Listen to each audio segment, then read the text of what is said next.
Recentemente, a cultura pop sofreu uma censura durante a Bienal. O prefeito Crivella resolveu que os quadrinhos Vingadores, Cruzada das Crianças, apresentava conteúdo sexual. E eu não posso deixar de falar disso, não posso deixar de dar minha opinião sobre esse tema. Então, vamos nessa!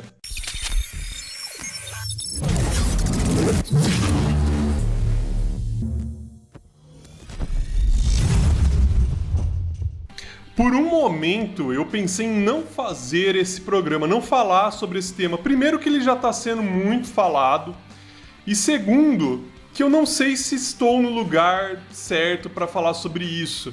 Pode ser que eu não seja a melhor pessoa para falar sobre esse tema, uma vez que eu não faço parte do grupo em questão que está sendo atingido, que está sendo atacado.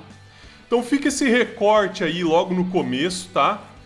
E eu aprendi uma coisa com o passar do tempo, que às vezes é melhor a gente falar, correndo o risco de pedir desculpas futuramente, não tendo medo de pedir desculpas futuramente, do que se calar frente a uma injustiça, que ao meu ver, isso que aconteceu foi uma injustiça, isso foi uma censura sim, isso foi arbitrário sim. A HQ, na minha opinião e na opinião de muitos juristas inclusive, não apresentava conteúdo sexual algum, era só um beijo. Aí fica a pergunta, por que um beijo entre duas pessoas do mesmo gênero é visto como algo sexual, sendo que um beijo hétero não é visto como algo sexual? É estranho, né? Eu não consegui responder essa pergunta. Se alguém tiver alguma ideia do porquê, deixa aí nos comentários. Primeiro a gente tem que entender quem que é esse maluco, quem que é o Crivella. O Crivella, ele é um pastor que se meteu na política. E já se meteu na política há muito tempo. E como a gente bem tem percebido, essa mistura de política com religião não tem funcionado muito bem, nem aqui nem em outros lugares do mundo, né? Mas, ao que tudo indica, o Brasil tem se tornado aí uma espécie de Estado cristão. Apesar de a Constituição dizer o contrário, na prática não é o que se observa. Mas, para eu dar minha opinião aqui, eu preciso me posicionar politicamente.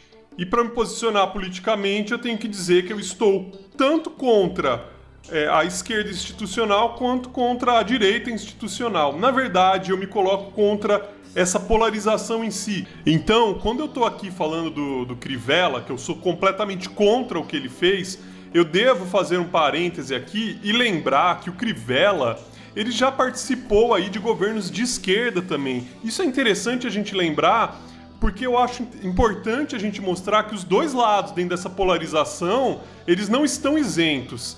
Os dois lados têm culpa no cartório. Então, se hoje nós temos todo esse Estado, que é um Estado cristão, nós devemos isso também aos governos antecessores. Aos governos antecessores a este governo, que é declaradamente cristão, declaradamente conservador. Mas esses governos anteriores, que não se declaravam dessa forma, pouco fizeram para combater isso. Pelo contrário, alimentaram. Então, feitos os devidos parênteses, eu gostaria de começar falando nesse vídeo aqui sobre a hipocrisia de alguns youtubers, porque no passado também houve aí um youtuber que eu seguia, que eu gostava muito, que é o Cauê Moura. Ele apresentou dentro de um vídeo, e foi através desse vídeo que eu saí do canal do cara, que eu me desencantei com a proposta do canal do cara. Eu não sei qual que é a opinião dele hoje, espero que tenha mudado. A gente sabe que as coisas não são tão simples, a gente sabe que as pessoas mudam e a gente espera o melhor das pessoas. Mas o Cauê Moura fez um vídeo chamado Wolverine Beija Rapazes, no qual ele criticava um beijo gay dentro de uma HQ da Marvel. Então nós temos aí uma figura supostamente subversiva, né, que é o Cauê Moura, fazendo o mesmo papel que um bispo de uma igreja neopentecostal aí, que um político de extrema direita, né, um político conservador e reacionário faz. Que ele fez um vídeo, inclusive, tirando sarro do Wolverine, que é um beijo gay que aconteceu com o Wolverine e o Hércules da Marvel. E os personagens dessa HQ, né, que são o Icano e o Hulking, eles não são os únicos e muito menos os primeiros personagens a apresentar beijos gays e personagens homossexuais ou LGBT dentro da cultura pop. Dentro do próprio universo Marvel nós temos um monte de outros personagens, dentro do universo DC nós também temos um monte de outros personagens, e eu gostaria aqui de citar esses personagens com alguns comentários sobre eles, né? que eu acho que vai trazer aí, eu acho importante, eu acho que vai trazer aí uma visão nova para algumas pessoas que não conhecem, né? Assim como mostrar que isso vai continuar acontecendo e vai ficar cada vez maior isso, e tomara que fique, porque é necessário. A HQ não pode ser só heterossexual, isso é ridículo. Você querer impor uma... A galera fala tanto de que é contra a ditadura, né? Mas de repente tá impondo aí uma ditadura. Ah, fala de ditadura gaysista. Cara, você proibir um beijo gay numa revista é o quê? Isso sim é ditadura. Não existe uma ditadura gaysista. Existe uma ditadura heterossexual, heteronormativa. Então eu vou citar aqui alguns exemplos, né? Além do Wiccan e Hulkling e do Wolverine e o Hércules, que eu já falei dentro da Marvel, nós temos o Colossus, dentro do universo Ultimate. Ele é um personagem gay que se assumiu junto com o Estrela Polar, que é um outro personagem gay dentro da Marvel, que já vem antes do universo Ultimate, pelo que eu entendo. Tem também a Mística. A Mística é uma personagem bissexual. Tem também o Homem de Gelo, que é um personagem gay. Tem o Deadpool, que o Deadpool é um personagem pansexual. Tem uma pequena crítica aí, porque ele é um personagem mais voltado pro cômico. E quando a gente coloca um personagem mais voltado pro cômico, sendo pansexual, parece que a gente tá querendo aí fazer... Parece que os criadores estavam querendo só polemizar mesmo, só criar colocar humor dentro de uma sexualidade, sabe? Utilizar a pansexualidade como uma forma de humor. Eu tenho minhas críticas a isso, mas tá aí, o Deadpool é um personagem pansexual. Dentro da DC Comics, a gente tem o Lanterna Verde da Terra 2. O Lanterna Verde originalmente é um personagem heterossexual, mas eles resolveram colocar esse traço, né, essa sexualidade diferenciada, saindo da heteronormatividade, pro Lanterna Verde da Terra 2. Que Terra 2, se eu não me engano, foi um dos reboots infinitos que acontecem sempre na DC. A gente tem também a Harley Quinn e a Era Venenosa dentro da DC Comics. Originalmente isso aconteceu dentro do desenho daquele Batman, a série animada. Tem um episódio em que as duas, elas flertam, mas como é um desenho animado, nada ficou muito claro ali. Depois, futuramente, nas HQs, o pessoal resolveu colocar as duas como um casal lésbico. Sendo que a Harley Quinn, pelo menos, ela é bi, né? Porque ela tem também a relação dela com o Coringa. E aqui eu tenho que fazer um outro parêntese sobre a Harley Quinn e a Era.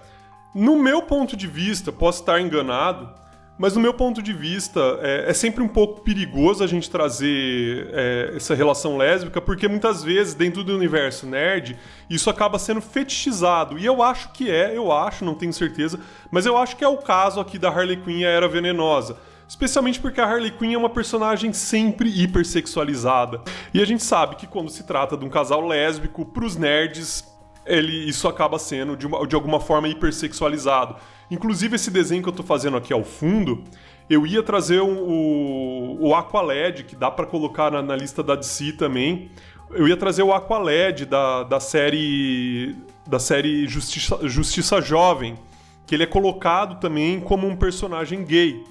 Mostrado ele ali como personagem gay a partir da 3ª temporada. Mas aí eu preferi trazer essas duas personagens que eu gosto muito. Eu sempre quis desenhar, eu gosto muito do Hora de Aventura, eu gosto da Princesa Jujuba e da Marceline, principalmente da Marceline. Eu acho os personagens legais. Mas eu fiquei também com essa dúvida, porque sempre que se traz personagens lésbicas se beijando, né, e tal, acaba tendendo para fetichização.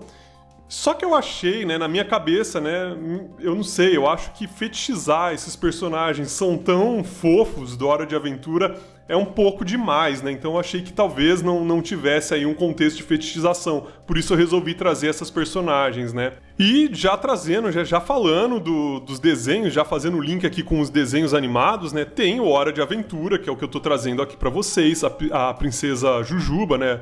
Princess Bubblegum e a Marceline, né? A Rainha dos Vampiros.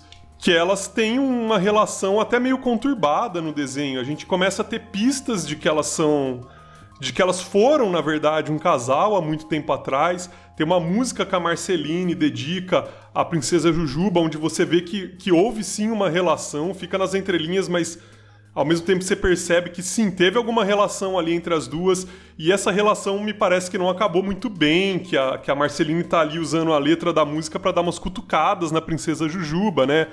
Dizendo, me desculpe se eu não sou feita de açúcar na letra, algumas coisas assim. É muito bonitinho, eu acho muito legal.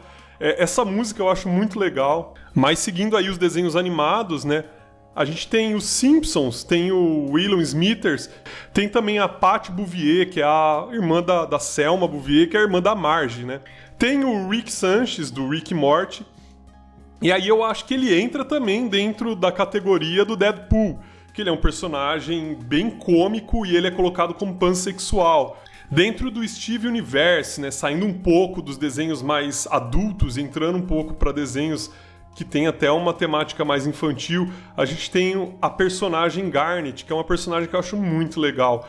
E essa personagem ela é feita por uma fusão de outras duas personagens, que é a Ruby e a Safira. E a Ruby e a Safira, elas têm um relacionamento lésbico, inclusive tem um casamento gay dentro do Steve Universe. E eu acho legal pra caramba, porque o Steve Universe ele trabalha as personagens fugindo de um estereótipo. Nós temos também o Clarence, o otimista. Dentro dessa série, ele tem um melhor amigo, que é o Jeff, e os pais dele é um casal de lésbicas. Tem também a She-Ra e as Princesas do Poder, que entra totalmente dentro disso que eu tava falando sobre o Steve Universe. Eu adorei essa série, tô achando essa série fantástica. Foi o melhor reboot que já fizeram, assim, dentro de séries de desenhos, na minha opinião. Eu tenho minhas críticas a reboots, né, mas enfim, eu achei que esse reboot ficou muito legal. E, inclusive, todas as personagens ali são as personagens mais fortes dentro do desenho, são todas mulheres. A gente tem poucos personagens masculinos ali dentro, tem o arqueiro, e os personagens gays em questão aqui, tem algumas princesas que dão indícios ali, mas nós temos os pais do arqueiro. Ele tem 2 pais. E eu achei isso fantástico, assim, achei muito legal eles trazerem isso. E eles trazem de uma forma super de boa, sabe? Aquilo não é foco do desenho, né? E tem também Star versus as Forças do Mal. É um desenho que eu não assisti alguns episódios, mas é uma animação da Disney, que passou no Disney XD. E essa animação apresentou um primeiro beijo homossexual dentro da Disney em 2017. Olha isso! A Disney tem vários personagens aí que dão indícios de serem não heterossexuais, né? Mas nunca foi nada explícito. E dentro dessa animação apresentam-se, acho que não é só um, acho que são 2 beijos gays que são apresentados.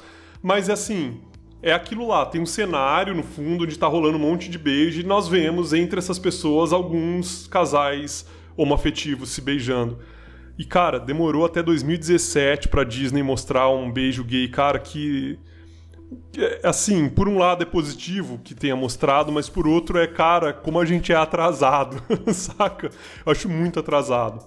E tem também o Avatar, a Lenda de Korra, onde no último episódio ela e a outra personagem chamada Asami, elas dão as mãos e vão embora pra fazer novas aventuras. E fica subentendido ali que elas são um casal. E agora eu gostaria de finalizar aqui esse vídeo, né, falando sobre que tudo isso que eu tô dizendo aqui é bem positivo, mas ainda é muito atrasado, na minha opinião. Porque todos esses personagens que têm essas sexualidades diversas ao heterossexual, né, que tem essa sexualidade não heteronormativa, eles não são personagens, tirando Korra, né, tirando alguns aí, eles geralmente não são personagens centrais da trama, e geralmente eles são personagens secundários, e quando eles são personagens centrais, como no exemplo da Korra e da Asami, eles só são mostrados dessa forma no último episódio. Mas o porquê que isso acontece? Porque a indústria, os produtores, eles querem até trazer isso pro público, mas eles têm medo. E nessa deles terem medo, eles deixam pro último episódio. E fica uma coisa forçada quando você deixa tudo pro último episódio. Isso diz bastante sobre o quanto os produtores ainda estão presos a uma opinião pública, né? Ao quanto essas pessoas chatas, que nem o Crivella, ainda têm algum poder dentro da cultura pop, dentro da cultura de entretenimento. E uma política, né, que é muito esquisita, porque é uma política que parece que tenta funcionar aos moldes de como a internet funciona. que é os moldes de polêmicas, uma política que fica tirando aí quadrinho de circulação para fazer polêmica, que fica falando coisas homofóbicas, transfóbicas, racistas, para fazer polêmica. E falam essas coisas de uma forma que a oposição vai entender que foi homofóbico, que foi racista, só que os seguidores vão achar que tá tudo bem, e aí gera uma polêmica, gera uma polarização. Então nós temos uma política que não tá nem aí para governar, né? Uma política que tá utilizando dos meios, né, da mídia e dos meios de comunicação, né, para gerar polêmica, para fazer o que a internet faz. Estamos sendo governados por blogueiros, é a impressão que eu tenho, né? Um monte de gente que está mais preocupada com a capa não é nem a capa, né? Com uma página lá dentro do quadrinho onde tem um beijo gay, do que com um monte de mazelas sociais que estão acontecendo, né? A desigualdade social não é obscena, a fome não é obscena, mas um beijo gay é obsceno. Então é isso. Espero que tenham gostado desse vídeo. Se não gostou também, o problema é seu. Se gostou do vídeo, não esqueça de compartilhar nas redes sociais. Isso é uma força que você dá para o meu canal, para poder continuar essa provocação, poder continuar trazendo esses temas, poder continuar trazendo esses questionamentos que eu vou continuar trazendo sim aqui enquanto esse canal estiver de pé. E não pretendo que ele feche não, tá? Então é isso, abraços e até a próxima.